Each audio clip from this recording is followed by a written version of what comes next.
ಎಲ್ಲರಿಗೂ ನಮಸ್ಕಾರ. ಕಳೆದ ತರಗತಿಯಲ್ಲಿ ನಾವು ಕೆ.ಪಿ. ಪೂರ್ಣಚಂದ್ರ ತೇಜಸ್ವಿ ಅವರು ಬರೆದಿರುವಂತಹ ಕೃಷ್ಣೇಗೌಡನ ಆನೆ ಎನ್ನುವಂತಹ ಒಂದು ದೀರ್ಘ ಗದ್ಯದಲ್ಲಿ ನಾವು ಮೊದಲನೆಯ ಅಧ್ಯಾಯವನ್ನ ತಿಳ್ಕೊಂಡ್ವಿ. ಆ ಮೊದಲನೆಯ ಅಧ್ಯಾಯದಲ್ಲಿ ಲೇಖಕರು ಹಾಗೂ ದುರ್ಗಪ್ಪನ ಒಂದು ಪರಿಚಯವನ್ನ ನಾವು ಕಂಡುಕೊಂಡ್ವಿ. ಲೇಖಕರ ಮನೆಗೆ ಬಂದಂತಹ ದುರ್ಗಪ್ಪ ಕೊಡಲಿಯನ್ನ ತೆಗೆದುಕೊಂಡು ಹೋಗಿರ್ತಾನೆ. ಆದ್ರೆ ಆ ಕೊಡಲಿ ಏನಾಗಿದೆ, ತುಂಬಾ ಹಳೆಯದಾದ್ದರಿಂದ ಲೇಖಕರು ಕೊಡಲಿಯನ್ನ ಮತ್ತೆ ಕೇಳುವಂತಹ ಒಂದು ಸ್ಥಿತಿಗೆ ಅವರು ತಲುಪಲಿಲ್ಲ. ಯಾಕೆಂದ್ರೆ ಆ ಕೊಡಲಿಯ ಒಂದು ಉಪಯೋಗ ಅಷ್ಟರ ಮಟ್ಟಿಗೆ ಇರ್ಲಿಲ್ಲ ಎನ್ನುವಂತ ಒಂದು ಮನವರಿಕೆಯಿಂದ ಲೇಖಕರು ಏನ್ ಮಾಡಿದ್ರು, ದುರ್ಗಪ್ಪನನ್ನ ಹುಡಿಕೊಂಡು ಹೋಗೋದಕ್ಕಾಗ್ಲಿ ಅಥವಾ ಆ ಕೊಡಲಿಯನ್ನ ಮತ್ತೆ ಈಸ್ಕೊಳ್ಳೋದಕ್ಕಾಗ್ಲಿ ಆ ಒಂದು ವಿಷಯಕ್ಕೆ ಅವರು ಹೋಗ್ಲಿಲ್ಲ ಎನ್ನುವಂಥದ್ದನ್ನ ಮೊದಲನೆಯ ಒಂದು ಅಧ್ಯಾಯದಲ್ಲಿ ನಾವು ತಿಳ್ಕೊಂಡ್ವಿ. ಇಂದಿನ ತರಗತಿಯಲ್ಲಿ ನಾವು ಎರಡನೆಯ ಅಧ್ಯಾಯದ ಬಗ್ಗೆ ತಿಳ್ಕೊಳ್ಳೋಣ. ದುರ್ಗಪ್ಪ ಹಾಗಾದರೆ ಕೊಡಲಿ ತಕ್ಕೊಂಡು ಎತ್ತ ಹೋದ? ದುರ್ಗಪ್ಪ ಯಾರೋ ಲೈನ್ ಮ್ಯಾನ್ ದುರ್ಗಪ್ಪ ಕೊಡಲಿ ತಕ್ಕೊಂಡು ಹಾಗಿದ್ರೆ ಎಲ್ಲಿ ಹೋದ? ಚಿಂತಿಸಿದಾಗಲೆಲ್ಲ ನನಗೆ ಅವನು ಕೃಷ್ಣೇಗೌಡರ ಆನೆಯನ್ನ ದೂಷಿಸಿದ್ದು ನೆನಪಿಗೆ ಬರುತ್ತಿತ್ತು. ಆದರೆ ಏನೋ ದುರ್ಗಪ್ಪ ಕೊಡಲಿಯನ್ನು ತಕ್ಕೊಂಡು ಎಲ್ಲಿ ಹೋದ ಅಂತ ಆ ದುರ್ಗಪ್ಪನನ್ನ ಯೋಚಿಸಿದಾಗಲೆಲ್ಲ ದುರ್ಗಪ್ಪ ಕೃಷ್ಣೇಗೌಡರ ಆನೆಯನ್ನ ದೂಷಿಸುವುದನ್ನ ನನಗೆ ಏನಾಗ್ತಿದೆ, ಪದೇ ಪದೇ ನೆನಪಾಗ್ತಾ ಇದೆ. ಅಂದ್ರೆ ಆ ಲೈನ್ ಅಲ್ಲಿ ಏನಾಗಿದೆ, ಆ ಮರದ ಒಂದು ಎಲೆಗಳನ್ನ ಕಿತ್ಕೊಳ್ಳೋದಕ್ಕೆ ಆ ಕೊಂಬೆಯನ್ನ ಮುರಿದಾಕಿರೋದು ಕಿತ್ಕೊಳ್ಳೋಕೆ ಹೋದಾಗ ಕೊಂಬೆಯನ್ನ ಎಳೆದಾಕಿರೋದೇ ಆ ಒಂದು ಆನೆ. ಏಕೆಂದ್ರೆ ಆನೆಯಲ್ಲದ್ದಿ ಆ ಒಂದು ಜಾಗದಲ್ಲಿ ಇರೋದ್ರಿಂದ ಆನೆ ಅದಕ್ಕೆ ಕಾರಣ ಅಂತ ಏನ್ ಮಾಡಿದ್ದಾರೆ, ದುರ್ಗಪ್ಪ ದೂಷಿಸ್ತಾ ಇರೋದನ್ನ ಅವ್ರು ಏನ್ ಮಾಡ್ತಾ ಇದ್ದಾರೆ, ಯೋಚನೆಯನ್ನ ಮಾಡ್ತಾ ಇದ್ದಾರೆ ಲೇಖಕರು. ನಂತರ ಕೃಷ್ಣೇಗೌಡರ ಆನೆ ಅಂದ್ರೆ ಇಲ್ಲಿ ಕೃಷ್ಣೇಗೌಡರ ಒಂದು ಆನೆಯ ಒಂದು ಪರಿಚಯವನ್ನ ಇಲ್ಲಿ ಮಾಡ್ಕೊಡ್ತಾ ಇದ್ದಾರೆ. ಹೇಗೆ ಆ ಆನೆ ಇತ್ತು ಎನ್ನುವಂಥದ್ದನ್ನ. ಕೃಷ್ಣೇಗೌಡರ ಆನೆ ಕಾಡಿನಿಂದ ಹಿಡಿದು ತಂದು ಪಳಗಿಸಿದ್ದ ಆನೆಯಲ್ಲ.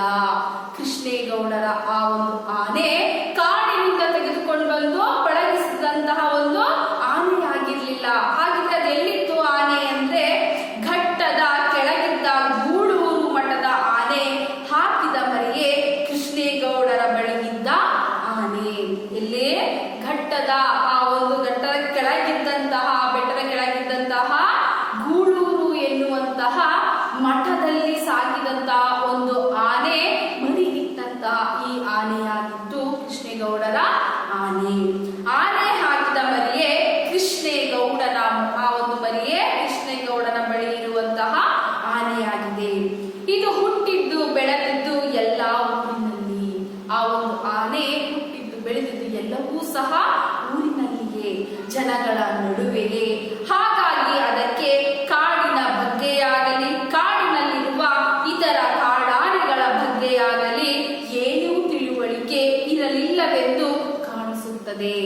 ಅದನ್ನ ತೆಗೆದುಕೊಂಡು ಬಂದು ಎಲ್ಲಿ ಮಠದಿಂದ ತೆಗೆದುಕೊಂಡು ಬಂದು ಸಾಕಿರುವ ಒಂದು ಕಾರಣದಿಂದ ಅದಕ್ಕೆ ಕಾಡಿನ ಪರಿಚಯವಾಗಲಿ ಅಥವಾ ಕಾಡಿನಲ್ಲಿ ಇರುವಂತಹ ಪ್ರಾಣಿಗಳ ಪರಿಚಯವೂ ಸಹ ಅದಕ್ಕೆ ಇರಲಿಲ್ಲ. ಯಾಕೆ, ಅದು ಜನರ ಒಂದು ನಡುವೆ ಒಂದು ಬೆರೆತು ಬೆಳೆದಂತಹ ಒಂದು ಪ್ರಾಣಿಯಾಗಿತ್ತು. ಯಾವುದು ಆ ಒಂದು ಆನೆ. ಅದಕ್ಕೆ ಯಾವುದೇ ರೀತಿಯಾದಂತಹ ತಿಳುವಳಿಕೆಯೂ ಇರಲಿಲ್ಲ. ಕಾಡಿನ ಬಗ್ಗೆ ಯಾವುದೇ ರೀತಿಯಾದಂತಹ ತಿಳುವಳಿಕೆಯೂ ಇರಲಿಲ್ಲ ಎನ್ನುವಂಥದ್ದು ಇಲ್ಲಿ ತಿಳಿದು ಬರ್ತಾ ಇದೆ. ಅದು ಮೂಡಿಗೆರೆಯ ಪೇಟೆಗೆ ಎಷ್ಟೊಂದು ಒಕ್ಕಿತೆಂದರೆ ಯಾವ ಲಂಗು ಲಗಾಮಿಲ್ಲದೆ ಘನಕರುಗಳ ರೀತಿಯಲ್ಲಿ ಪೇಟೆಯೊಳಗೆ ತಿರುಗಿಕೊಂಡಿರುತ್ತಿತ್ತು. ಹೇಗಿತ್ತು ಆ ಆನೆ, ಕೃಷ್ಣೇಗೌಡನ ಆನೆ ಅಂತಂದ್ರೆ, ಮೂಡಿಗೆರೆಯ ಆ ಒಂದು ಪೇಟೆಯಲ್ಲಿ ಆ ಒಂದು ಪಟ್ಟಣದಲ್ಲಿ ಏನಿತ್ತು, ಎಷ್ಟೊಂದು ಒಗ್ಗಿಕೊಂಡಿತ್ತೆಂದರೆ ಯಾವುದೇ ಒಂದು ಲಂಗು ಲಗಾಮಿಲ್ಲದೆ ಯಾವುದೇ ಒಂದಂತಹ ಒಂದು ಅಡೆತಡೆಗಳಿಲ್ಲದೆ ಹಸು ಎಮ್ಮೆಗಳು ಹೇಗೆ ಕರುಗಳೆಲ್ಲ ತಿರುಗಾಡ್ಕೊಂಡಿರ್ತಾವೋ ಅದೇ ರೀತಿಯಾಗಿ ಆ ಒಂದು ಮೂಡಿಗೆರೆಯ ಪೇಟೆಯಲ್ಲಿ ಏನ್ ಮಾಡ್ತಿತ್ತು, ಆನೆ ತಿರುಗಿಕೊಂಡು ಇರ್ತಿತ್ತಂತೆ. ಸ್ಕೂಲು ಮಕ್ಕಳು ಅದರ ಹತ್ತಿರ ಬರಲು ಹೆದರುತ್ತಿದ್ದವರಾದರೂ ಅವರು ದೂರದಿಂದಲೇ ಗೌರಿ ಎಂದು ಕೂಗಿದರೆ ಸಾಕು ಸೊಂಡಿಲೆತ್ತಿ ಸಲಾಂ ಮಾಡುತ್ತಿತ್ತು. ಸ್ಕೂಲ್ಗೆ ಹೋಗುವಂತಹ ಮಕ್ಕಳು ಆನೆಯ ಬಳಿ ಬರೋದಕ್ಕೆ ಅಂಜಿದ್ರು ಸಹ, ಇಟ್ಕೊಂಡು ಸಹ ದೂರದಿಂದಲೇ ನಿಂತ್ಕೊಂಡು ಏನ್ ಮಾಡ್ತಿದ್ರಂತೆ, ಗೌರಿ ಅಂತ ಕೂಗ್ತಿದ್ರಂತೆ. ಆದ್ರೆ ಆ ಆನೆಯ ಹೆಸರು ಏನಂತ, ಗೌರಿ. ಕೃಷ್ಣೇಗೌಡನ ಆನೆಯ ಹೆಸರು ಗೌರಿ. ಗೌರಿ ಅಂತ ಕರೆದ್ರೆ ಮಕ್ಕಳು ಏನ್ ಮಾಡ್ತಿದ್ದು, ಸೊಂಟಿಲೆತ್ಕೊಂಡು ಸಲಾಂ ಮಾಡ್ತಿದ್ದಂತೆ, ಅಂದ್ರೆ ನಮಸ್ಕಾರವನ್ನ ಮಾಡ್ತಿದ್ದಂತೆ ಖುಷಿಯಿಂದ. ದಾರಿ ಬದಿಯ ಪೇಟೆಗೆ ಅಂಗಡಿಗಳವರು ಹಣ್ಣು ಖರ್ಚಾದ ಬಾಳೆಗೊನೆಗಳ ದಿಂಡು ಸಿಪ್ಪೆಗಳನ್ನ ಗೌರಿಯಲ್ಲಿ ಕೂಗಿದರೆ ಸಾಕು ಸೊಂಡಿಲೆತ್ತು ಸಲಾಂ ಮಾಡುತ್ತಿತ್ತು. ದಾರಿ ಬದಿಯ ಪೆಟ್ಟಿಗೆ ಅಂಗಡಿಗಳವರು ಹಣ್ಣು ಖರ್ಚಾದ ಬಾಳೆಗೊನೆಗಳ ದಿಂಡು ಸಿಪ್ಪೆಗಳನ್ನ ಜಜ್ಜಿದ್ದ ಹಾಳಾದ ಹಣ್ಣುಗಳನ್ನ ಅದಕ್ಕೆ ಕೊಡಲು ಇಟ್ಟಿರುತ್ತಿದ್ದರು. ಅಲ್ಲಿರುವಂತಹ ಒಂದು ಪೆಟ್ಟಿ ಅಂಗಡಿಗಳೆಲ್ಲವೂ ಏನ್ ಮಾಡ್ತಾ ಇದ್ರು, ಖಾಲಿ ಹಣ್ಣು ಬಾಳೆಹಣ್ಣುಗಳು ಖಾಲಿಯಾದಂತಹ ಬಾಳೆಹಣ್ಣಿನ ದಿಂಡನ್ನ, ಹಾಗೆ ಸಿಪ್ಪೆಗಳನ್ನ, ಮತ್ತೆ ಜಜ್ಜಿ ಹೋದಂತಹ ಹಾಳಾದಂತಹ ಹಣ್ಣುಗಳನ್ನೆಲ್ಲ ಗೌರಿ ಎನ್ನುವಂತಹ ಆನೆಗೆ ಕೊಡೋದಿಕ್ಕೆ ಏನ್ ಮಾಡ್ತಿದ್ರಂತೆ, ಇಟ್ಟಿರ್ತಿದ್ರಂತೆ, ಶೇಖರಿಸ್ತಾ ಇದ್ರಂತೆ, ಅದಕ್ಕೆ ಕೊಡಲು ಇಡುತ್ತಿದ್ದರು. ಈ ಆನೆ ಕಾಯಮವಾಗಿ ಎಲ್ಲ ಪೆಟ್ಟಿಗೆ ಅಂಗಡಿಗಳ ಬಳಿಗೂ ಹೋಗಿ ಅವನ್ನೆಲ್ಲ ಸೊಂಡಿಲಲ್ಲಿ ತಕೊಂಡು ತಿನ್ನುತ್ತಿತ್ತು. ಎಲ್ಲಾ ಅಲ್ಲಿರುವಂತಹ ಎಲ್ಲಾ ಅಂಗಡಿಗಳ ಬಳಿ ಹೋಗ್ಬಿಟ್ಟು ಅವರಿಟ್ಟಿರುವಂತಹ ಆ ಒಂದು ವಸ್ತುಗಳನ್ನ, ಹಣ್ಣುಗಳನ್ನ ಏನ್ ಮಾಡ್ತಿದ್ದಂತೆ, ಕೊಟ್ಟಾಗ ಎತ್ಕೊಂಡು ತಿಂತಾ ಇದ್ದಂತೆ. ಅಂದ್ರೆ ಆ ಒಂದು ಆನೆ ಯಾವುದೇ ರೀತಿಯಾದಂತಹ ಭಯದಲ್ಲಿ ಇಲ್ಲದೆ, ಅಂದ್ರೆ ಜನಗಳನ್ನ ಕಂಡು ಎದುರಿಸುವಂತಹ ಒಂದು ಭೀಕರವಾದಂತಹ ಸ್ಥಿತಿಗೂ ಅದು ಹೋಗ್ತಿರ್ಲಿಲ್ಲ. ಏಕೆಂದ್ರೆ ಆ ಒಂದು ಗೌರಿ ಎನ್ನುವಂತಹ ಆನೆ ಬೆಳೆದಿದ್ದೆಲ್ಲ ಊರಿನಲ್ಲಿಯೇ ಜನಗಳ ನಡುವೆ ಆದ್ದರಿಂದ ಅವರ ಬಳಿ ಏನಾಗಿತ್ತು, ಉತ್ತಮವಾದಂತಹ ಬಾಂಧವ್ಯವನ್ನ ಹೊಂದಿಕೊಂಡಿತ್ತು ಎನ್ನುವಂಥದ್ದು ನಮ್ಗೆ ಕಂಡುಬರುತ್ತಿರುವಂಥದ್ದು. ನಂತರ ಮಠದ ಜಗದ್ಗುರುಗಳನ್ನ ಜನರು ಅಡ್ಡ ಪಲ್ಲಕ್ಕಿಯಲ್ಲಿ ತಮ್ಮ ಹೆಗಲ ಮೇಲೆ ಹೊರತೊಡಗಿದ್ದರಿಂದ ಆನೆಗೆ ಜಗದ್ಗುರುಗಳನ್ನ ಹೋಗುವ ಕೆಲಸ ತಪ್ಪು ಹೋಯಿತು. ಅಲ್ಲಿದ್ದಂತಹ ಗೂಳೂರು ಮಠದಲ್ಲಿ ಇದ್ದಂತಹ ಜಗದ್ಗುರುಗಳನ್ನ ಏನೋ ಜನರು ಏನ್ ಮಾಡ್ತಿದ್ರಂತೆ, ಅಡ್ಡ ಪಲ್ಲಕ್ಕಿಯಲ್ಲಿ ಒತ್ಕೊಂಡು ಹೋಗ್ತಿದ್ರಂತೆ, ಮೆರವಣಿಗೆಯನ್ನ ಮಾಡ್ತಿದ್ರಂತೆ. ಆ ಒಂದು ಸಲುವಾಗಿ ಆನೆಗಳಿಗೆ ಏನಾಗ್ತು, ಹೊರತೊಡಗಿದ್ದರಿಂದ ಆನೆಗೆ ಜಗದ್ಗುರುಗಳನ್ನ ಹೋಗುವ ಕೆಲಸ ತಪ್ಪು ಹೋಯಿತು. ಆನೆಗಳಿಗೆ ಜಗದ್ಗುರುಗಳನ್ನ ಒತ್ಕೊಂಡು ಮೆರವಣಿಗೆ ಮಾಡುವಂತಹ ಕೆಲಸ ಏನಾಗಿದೆ, ತಪ್ಪು ಹೋಗ್ತದಂತೆ. ಹೀಗಾಗಿ ನಿರುಪಯುಕ್ತವೆನಿಸಿದ ಈ ಆನೆಯನ್ನ ಅದಕ್ಕಿಂತ ಮುಖ್ಯವಾಗಿ ಅದರ ಮಾವುತನನ್ನ ಹೊರಹಾಕಿ ಕೈ ತೊಳೆದುಕೊಳ್ಳಲು ಮಠದವರು ಹವಣಿಸುತ್ತಿದ್ದರು. ಏನ್ ಮಾಡ್ತಾ ಇದ್ದಾರೆ, ಇದಕ್ಕೆ ಕೆಲಸ ಇಲ್ಲ, ಸುಮ್ಮನೆ ಏನಾಗಿದೆ ಮಠದಲ್ಲಿ ಇದೆ, ಅದಕ್ಕೋಸ್ಕರ ಇದನ್ನ ಏನ್ ಮಾಡ್ಬೇಕು, ಯಾರಿಗಾದ್ರೂ ಮಾರ್ಬಿಡ್ಬೇಕು ಅಂತ ಯೋಚನೆಯನ್ನ ಮಾಡ್ತಾರೆ. ಅದನ್ನ ಮಾರುವುದರ ಜೊತೆಗೂ ಅದನ್ನ ನೋಡುತ್ತಿದ್ದಂತಹ ಮಾವುತನನ್ನು ಸಹ ಏನ್ ಮಾಡ್ಬೇಕು, ಹೊರ ಹಾಕಿ ಕೈ ತೊಳೆದುಕೊಳ್ಬೇಕು, ಹೊರ ಹಾಕೊಳ್ಬೇಕು, ಅವನು ಆನೆ ಜೊತೆ ಕಳಿಸ್ಬಿಡ್ಬೇಕು ಅಂತ ಯೋಚನೆಯನ್ನ ಮಾಡ್ತಿದ್ರಂತೆ, ಹವಣಿಸುತ್ತಿದ್ದರು ಅಂದ್ರೆ ಯೋಚಿಸ್ತಾ ಇದ್ರಂತೆ ಆ ಮಠದವರು. ಅದರ ಮಾವುತ, ಏನಕ್ಕೆ ಮಾವುತನನ್ನು ಸಹ ಆನೆಯ ಜೊತೆಗೆ ಕೊಟ್ಟು ಕಳಿಸ್ಬೇಕು ಅಂತ ಕಾರಣವನ್ನ ನಾವು ನೋಡೋದಾದ್ರೆ, ಮಾವುತ ವೇಲಾಯುಧನನ್ನ, ಮಾವುತನ ಹೆಸರು ವೇಲಾಯುಧ, ಅವನನ್ನ ಸಾಕುವುದು ಆ ಆನೆಯನ್ನ ಸಾಕುವುದಕ್ಕಿಂತ ಹೆಚ್ಚು ತ್ರಾಸದಾಯವಾಗಿತ್ತು. ಆ ಮಠದವರಿಗೆ ಆನೆಯನ್ನ ಸಾಕುವುದಕ್ಕಿಂತ ಹೆಚ್ಚಾಗಿ ಯಾರು ಮಾವುತನಾದಂತಹ ವೇಲಾಯುಧನನ್ನ ಸಾಕುವುದೇ ಹೆಚ್ಚು ತ್ರಾಸದಾಯಕ ಅಂದ್ರೆ ಕಷ್ಟ, ತುಂಬಾ ಕಷ್ಟವಾಗಿರ್ತದೆ ಯಾರನ್ನ ಸಾಕುವುದು, ವೇಲಾಯುಧನನ್ನ ಸಾಕುವುದು. ಯಾಕೆ ಮಠದವರಿಗೆ ಅವನನ್ನ ಸಾಕೋದಕ್ಕೆ ತುಂಬಾ ಕಷ್ಟವಾಗಿತ್ತು, ಏಕೆ, 24 ಗಂಟೆಯೂ ಕುಡಿದೇ ಇರುತ್ತಿದ್ದ. 24 ಗಂಟೆಯೂ ವೇಲಾಯುಧ ಏನ್ ಮಾಡ್ತಿದ್ದಂತೆ, ಮದ್ಯವನ್ನ ಕುಡಿದೇ ಇರ್ತಿದ್ದಂತೆ. ಅವಾಗ ಕುಡಿದ ಒಂದು ಮಬ್ಬಲ್ಲಿಯೇ ಆತ ಇರ್ತಾ ಇದ್ದಂತೆ. ಇರುತ್ತಿದ್ದ ಈ ಮಾವುತ ಮಠದ ಸಾತ್ವಿಕ ವಾತಾವರಣಕ್ಕೆ ದೊಡ್ಡ ತಲೆ ನೋವಾಗಿದ್ದ. ಸಾತ್ವಿಕ ವಾತಾವರಣ ಅಂದ್ರೆ ಒಳ್ಳೆಯ ಉತ್ತಮವಾದಂತಹ ಆ ಒಂದು ಮಠದ ವಾತಾವರಣಕ್ಕೆ ಏನಾಗಿದ್ದಾನೋ ದೊಡ್ಡ ತಲೆನೋವಾಗಿದ್ದಂತೆ. ದುರ್ನಡತೆಗಾಗಿ ಅವನಿಗೆ ಚೀಮಾರಿ ಹಾಕಿ ಒಮ್ಮೆ ಓಡಿಸಿದಾಗ ಆನೆ ಅನೇಕ ದಿನಗಳವರೆಗೆ ಯಾರ ಮಾತನ್ನು ಕೇಳದೆ ಊಟವನ್ನೇ ವರ್ಜಿಸಿತು. ಆತನ ಒಂದು ದುರ್ನಡತೆ ಅಂದ್ರೆ ಕುಡಿತಾನೆ ಎನ್ನುವಂತ ಒಂದು ಕಾರಣವನ್ನ ಇಟ್ಕೊಂಡು ಆ ಮಠದವರು ಏನ್ ಮಾಡಿದ್ರು, ಆತನನ್ನ ಊರಿಂದ ಮಠದಿಂದ ಬಹಿಷ್ಕಾರವನ್ನ ಹಾಕಿದಂತೆ, ಅಂದ್ರೆ ಹೊರಗಾಕ್ಬಿಟ್ಟಿದ್ರಂತೆ.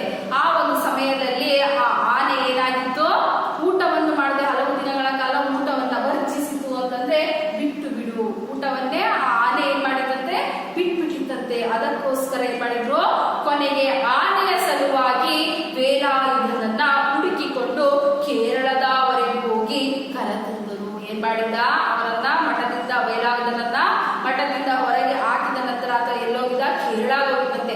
ಆ ಕೇರಳದಿಂದ ಹುಡುಕೊಂಡು ಏನ್ ಮಾಡಿದ್ರು ಮಠದವರು, ಆನೆಗೋಸ್ಕರ ಮತ್ತೆ ಆತನನ್ನ ಹಿಂದಕ್ಕೆ ಕರ್ಕೊಂಡು ಬರ್ತಾರಂತೆ. ಕರೆತಂದರು. ಆನೆ ಇರುವವರೆಗೆ ತನ್ನ ಅನಿವಾರ್ಯತೆಯನ್ನ ಅರಿತ ಅವನು, ಆನೆ ಇರೋ ತನಕ ಆ ಒಂದು ಮಠದವರಿಗೆ ನನ್ನ ಒಂದು ಅನಿವಾರ್ಯತೆ ಇದೆ, ಆ ಆನೆಗೂ ಇದೆ ಎಂದು ಅರಿತಂತಹ ವೇಲಾಯುಧ ಅವನು ಮಠಕ್ಕೆ ಇನ್ನಷ್ಟು ಕಿರುಕುಳ ಕೊಡಲಾರಂಭಿಸಿದ. ಇನ್ನ ಕೆಟ್ಟದಾದಂತಹ ಕೆಲಸಗಳನ್ನ, ಕಿರುಕುಳಗಳನ್ನ, ತೊಂದರೆಗಳನ್ನ ಕೊಡೋದಕ್ಕೆ ಆತ ಏನ್ ಮಾಡ್ತಾನೆ, ಆರಂಭಿಸ್ತಾನಂತೆ. ಇದೆಲ್ಲ ಬಹಳ ದಿನದ ಕಥೆ, ಇದೆಲ್ಲವೋ ಬಹಳ ಹಿಂದಿನ ದಿನದ ಕಥೆಗಳಾಗಿದೆ. ಆನೆ ಮೂಡಿಗೆರೆಗೆ ಬರುವುದಕ್ಕೂ ಬಹಳ ಹಿಂದೆ ನಡೆದಿದ್ದು. ಆ ಗೌರಿ ಎನ್ನುವಂತಹ ಆನೆ ಮೂಡಿಗೆರೆಗೆ ಅಂದ್ರೆ ಕೃಷ್ಣೇಗೌಡರ ಮನೆಗೆ ಬರುವುದಕ್ಕಿಂತ ಮುಂಚೆ ನಡೆದಂತಹ ಘಟನೆಗಳು ಇವೆಲ್ಲವೂ ಆಗಿರುವಂತದ್ದು. ನಂತರ ಚಾರ್ಮಡಿ ಹತ್ತಿರದ ದಟ್ಟ ಕಾಡನ್ನ, ಚಾರ್ಮಡಿ ಎನ್ನುವಂಥದ್ದೊಂದು ಕಣಿವೆ, ಆ ಒಂದು ಕಣಿವೆ ಹತ್ತಿರ ಇರುವಂತಹ ದಟ್ಟ ಕಾಡನ್ನ ಸರ್ಕಾರ ವಿಮ್ಕೋ ಕಂಪನಿಗೆ ಬೆಂಕಿ ಕಟ್ಟಿ ಮರ ಕಡಿಯಲು ಗುತ್ತಿಗೆ ಕೊಟ್ಟಿತು. ಬೆಂಕಿ ಕಟ್ಟಿಗೋಸ್ಕರ ಮರವನ್ನ ಕಡಿಯೋದಕ್ಕೆ ಏನ್ ಮಾಡಿದೆ, ವಿಮ್ಕೋ ಎನ್ನುವಂತಹ ಕಂಪನಿಗೆ ಸರ್ಕಾರ ಗುತ್ತಿಗೆಯನ್ನ ಕೊಟ್ಟಿದ್ದಂತೆ. ಅದಕ್ಕೋಸ್ಕರ ಚಾರ್ಮಡಿ ಕಣಿವೆಯ ಪಾತಾಳದಲ್ಲಿದ್ದ ಮರಗಳನ್ನ, ಚಾರ್ಮಡಿ ಎನ್ನುವಂತಹ ಕಣಿವೆಯ ಪಾತಾಳದಲ್ಲಿ, ಕಾಡಿನಲ್ಲಿ ಕೆಳಗಡೆ ಇದ್ದಂತಹ ಕಾಡಿನಲ್ಲಿ, ಪಾತಾಳ ಅಂದ್ರೆ ಕೆಳಗಡೆ, ಆ ಕಾಡಿನಲ್ಲಿ ಇದ್ದಂತಹ ಮರಗಳನ್ನ ಲಾರಿ ಇರುವಂತಹ ಒಂದು ಸ್ಥಳಕ್ಕೆ, ದಾರಿಗೆ ಸಾಗಿಸಲು ಆನೆಯಲ್ಲದೆ ಮತ್ಯಾರಿಂದಲೂ ಸಾಧ್ಯವಿರಲಿಲ್ಲ. ಆ ಪಾತಾಳದಲ್ಲಿರುವಂತಹ ಆ ಒಂದು ಮರಗಳನ್ನ ಕಡೆದು ಲಾರಿ ಇರುವಂತಹ ಸ್ಥಳದವರೆಗೆ ತರುವಂತಹ ಒಂದು ಸಾಧ್ಯವಾಗುವಂತಹ ಮಾತು ಆನೆಗಳಿಗೆ ಬಿಟ್ರೆ ಬೇರೆ ಯಾರಿಗೂ ಸಹ ಸಾಧ್ಯವಾಗ್ತಿರ್ಲಿಲ್ವಂತೆ. ಆನೆಯ ಅವಶ್ಯಕತೆಯಲ್ಲಿ ಹೆಚ್ಚಾಗಿ ಕಂಡುಬರ್ತಾ ಇರುವಂತದ್ದು. ಕೇರಳದಿಂದ ಆನೆ ಬಾಡಿಗೆಗೆ ತರಲು ಯೋಚಿಸಿದ ವಿಮ್ಕೋ ಕಂಪನಿಯವರ ಬಳಿ ಕೃಷ್ಣೇಗೌಡ ಅದನ್ನ ತನಗೆ ಕಾಂಟ್ರಾಕ್ಟ್ ಕೊಡಿ ಎಂದು ಕೇಳಿದ. ನನಗೆ ಆ ಜವಾಬ್ದಾರಿಯನ್ನ ನೀವು ಕೊಡಿ, ನಾನದನ್ನ ಮಾಡಿಕೊಡ್ತೇನೆ ಅಂತ ಭರವಸೆಯ ಮಾತುಗಳನ್ನ ವಿಮ್ಕೋ ಒಂದು ಕಂಪನಿಗೆ ನೀಡ್ತಾರೆ. ಆ ಕಂಪನಿಯವರು ಕೇರಳದಿಂದ ಆನೆಯನ್ನ ತರಿಸಬೇಕು ಈ ಒಂದು ಕಾರ್ಯಕ್ಕೆ, ಕೆಲಸಕ್ಕೆ ಅಂತಂದಾಗ ಕೃಷ್ಣೇಗೌಡ ಅದನ್ನ ತಿಳ್ಕೊಂಡು ಏನ್ ಮಾಡ್ತಾರೆ, ಆ ಕಾಂಟ್ರಾಕ್ಟ್ ಅನ್ನ ನನಗೆ ಕೊಡಿ, ನಾನು ಆ ಕೆಲಸವನ್ನ ಮಾಡ್ತೇನೆ ಅಂತ ಹೇಳ್ತಾನೆ. ಕೃಷ್ಣೇಗೌಡ ದೂರದ ಗೂಳೂರು ಮಠದ ಈ ಹೆಣ್ಣಾನೆಯನ್ನ ಕೊಂಡು ಮೂಡುಗೆರೆಗೆ ತಂದಿದ್ದು ಆಗಲೇ.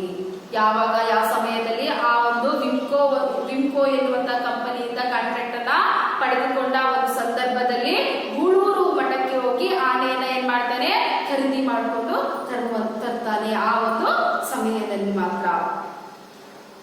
ಆಗಲೇ ಆನೆಯೊಡನೆ ಆನೆಯ ಮಾವುತ ವೇಲಾಯುಧನನ್ನ ಸಂಸಾರ ಸಮೇತವಾಗಿ ಮೂಡಿಗೆರೆಗೆ ಆಗಮಿಸಿದ. ಏನ್ ಮಾಡಿದ್ದಾನೆ, ಆನೆ ಜೊತೆಗೆ ಏನ್ ಮಾಡಿದಾರೆ ಆ ಮಠದವರು, ಆನೆ ಜೊತೆ, ಆನೆ ಹೋಗ್ಬೇಕು ಅಂದ್ರೆ ವೇಲಾಯುಧನ ಜೊತೆಲೆ ಹೋಗ್ಬೇಕು ಅಂತ ಅವನ ಜೊತೆ ಸಮೇತವಾಗಿ, ಆನೆ ಸಮೇತವಾಗಿ ವೇಲಾಯುಧನ ಸಂಸಾರ ಸಮೇತನಾಗಿ ಮೂಡಿಗೆರೆಗೆ ಬಂದು ನೆಲೆಸ್ತಾನೆ.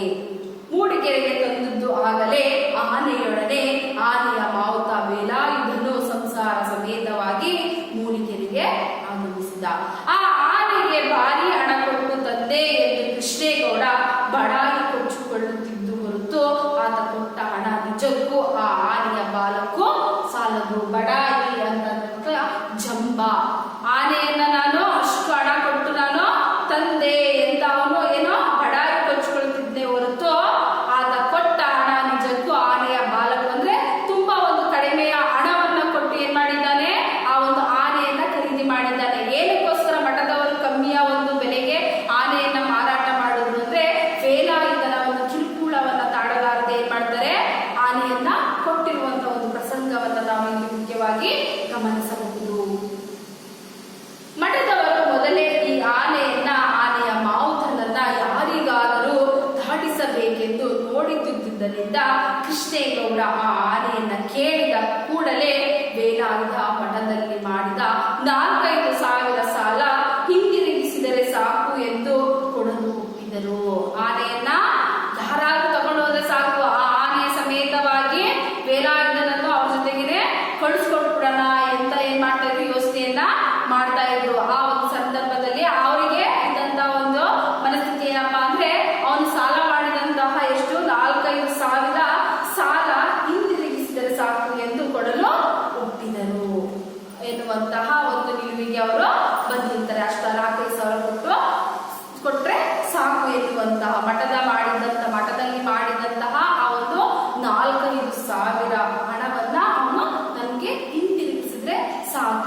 ಇದ್ದ ಆನೆಯ ಜೊತೆಗೆ ಹೋಗಿ ಆನೆಯನ್ನ ಆ ಒಂದು ಕಡಿಮೆ ಬೆಲೆಗೆ ಏನ್ ಮಾಡ್ತಾರೆ, ಮಾರಿ ಕೃಷ್ಣೇಗೌಡನಿಗೆ ಒಂದು ಮನೆಗೆ ಕಳಿಸ್ಕೊಡ್ತಾರೆ.